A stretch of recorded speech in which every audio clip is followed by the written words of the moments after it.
আসসালামু আলাইকুম আমার ইউটিউব বন্ধুরা। আমি আজকে চলে আসলাম আবার আপনাদের মাঝে।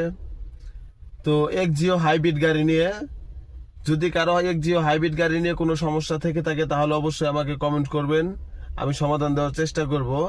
আজকে দেখাবো আমার গাড়ির ভিতরে যত সিস্টেম আছে সবগুলা।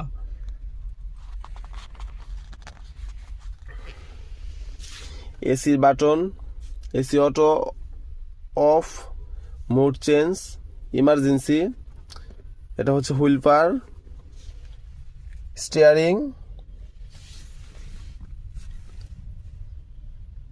Mirror mirror glass system, mirror open up, এগুলো তো সবকিছু আপনাদের দেখাইছি। তারপরেও যদি কারো কোনো সমস্যা থেকে থাকে অবশ্যই কমেন্ট করবেন, আমি সমাধান দেওয়ার চেষ্টা করব। ধন্যবাদ।